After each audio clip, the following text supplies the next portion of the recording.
Hi. Good to see you again. Welcome to the National Foundation for India. My team here are the colleagues who take forward the vision of the founding trustees. That vision was one of using private funds for philanthropy.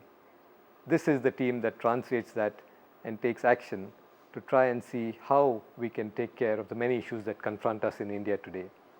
As the economy powers ahead at over 9% per year, we yet have more than half the population suffering from malnutrition. We also have a lot of illiteracy and a whole host of other issues. And we feel that it is philanthropy and civic action that can handle many of these issues best. It is this that the team here at National Foundation for India tries to take forward as we move on. We are 15 years old now, or I should say in the life of an institution, 15 years young. This is a short period in the life of an institution. And as we mark this anniversary, we look forward to doing much more and contributing more vibrantly towards making India a far more just, equitable and happy society.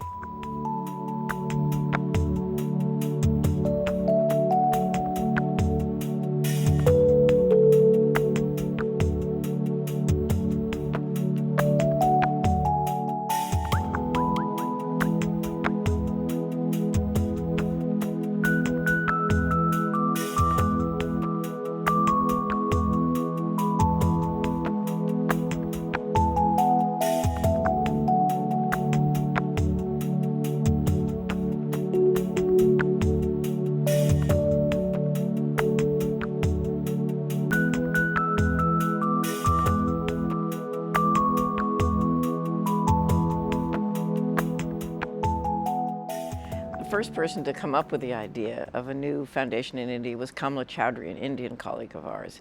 And I think her idea was that there were so many Indian foundations and trusts that were dedicated to charity that it would be good if we added to that landscape a foundation dedicated to social change.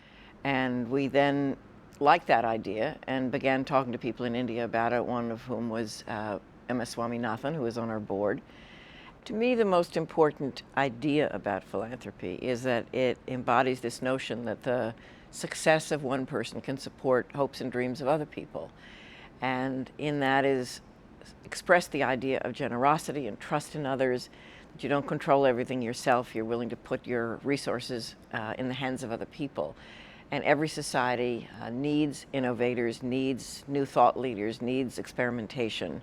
So for me, seeing that happen and seeing it happen in India and other places around the world with this social change purpose has been very, very rewarding. NFI is a grant-making organization, although NFI is also involved with some implementation work for its own learning. And I have spent about 19 years in the social development sector. From my experience, I can say grant-making is not an easy field. It's not easy to spot ideas that can work, ideas that hold potential but have never been tried out, ideas that have never been tested. In most cases, NFI treats a path which has never been treated. Before NFI was both established and its programs were finalized, there were consultations all over the country, all the major cities of the country. The late Bharat Ratna Asheesh Subramaniam was kind enough to come to many of them and chair many of them. In fact, the very first meeting was held in Raj Bhavan in 1990 in Maharashtra. All these meetings were attended by other philanthropists, those who are holding their own philanthropic organizations, their own foundation. And they themselves came and suggested, we do need a national foundation and we are willing to support it. The founding fathers or the founding members of NFI came from diverse background. The first leader was Bharat Ratna Asheesh Subramaniam, a man of great achiever. He was in politics. He was one of those who combined Mahatma Gandhi's philosophy of dharma in politics. Politics and ethics were ingrained in him, and he provided the kind of spiritual and moral authority and leadership to NFI in the earlier years. And in the land of Gandhi and Buddha, we should try to develop a society in which everyone had an opportunity for fulfillment. This was the dream of NFI. It was converted into a mission. The mission alone has to be broken down into action, and that is what gradually happened.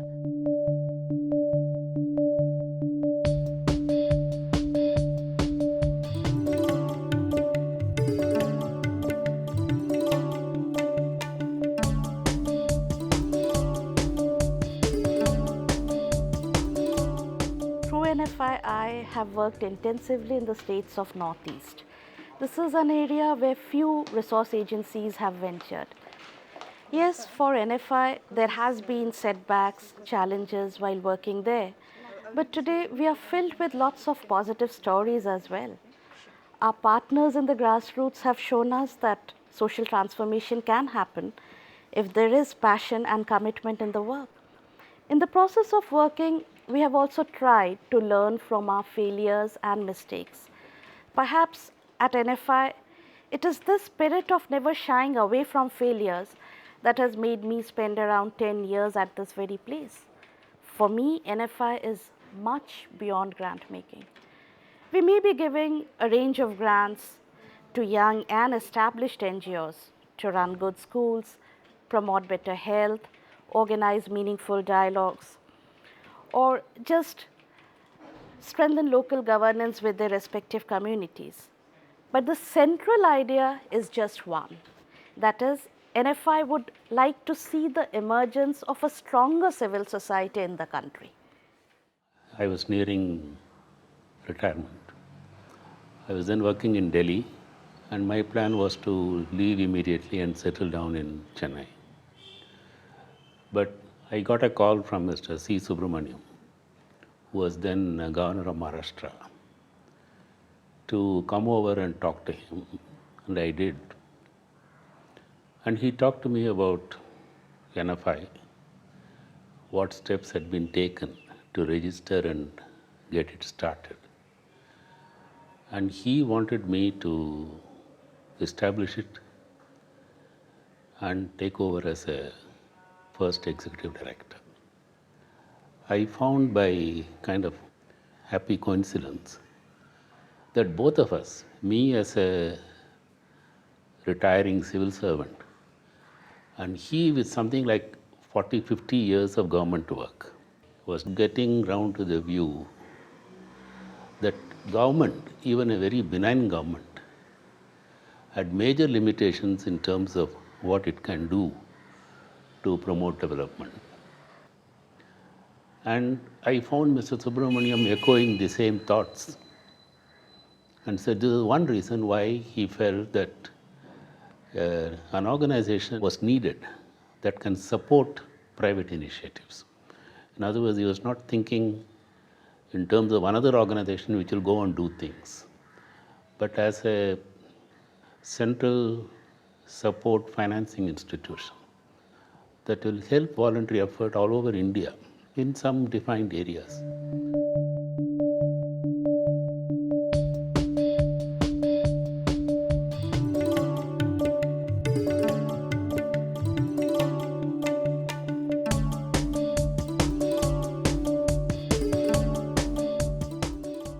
The core strength of NFI is trying to really go deep in trying to understand the problem that affect development today in India.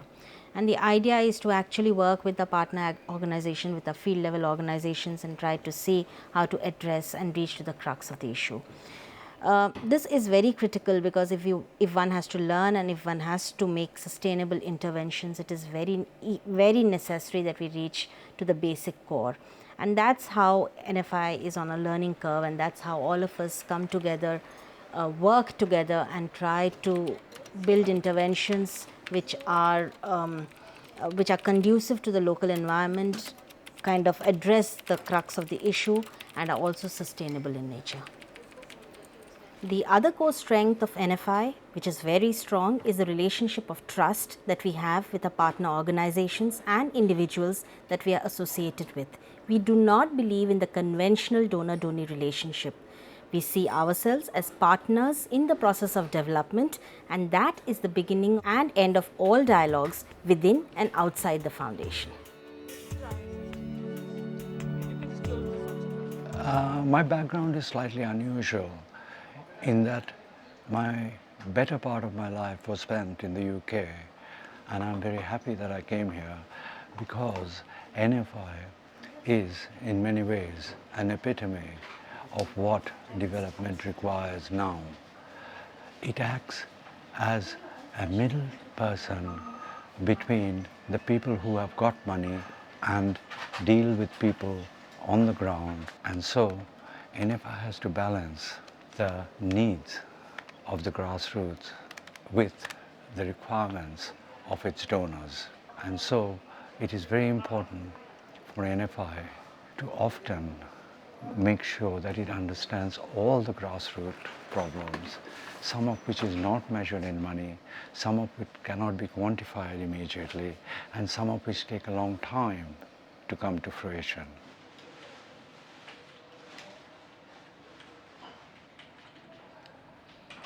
The founders of the National Foundation for India had grown to appreciate the efforts of ordinary people and voluntary organizations in serving the common interests of all sections of society. My colleagues, I feel, are translating the vision of our founders into action on an everyday basis. They act as trustees for those who have given us their wealth for public purposes, and also for those who are struggling on the ground and in the media to make our society more just and better governed. 15 years is not a long time in the life of an institution, but it is long enough for an institution to gain its identity. The National Foundation for India has found direction, and now the challenge for us is to raise resources to make it a truly significant organization in the field of social justice philanthropy.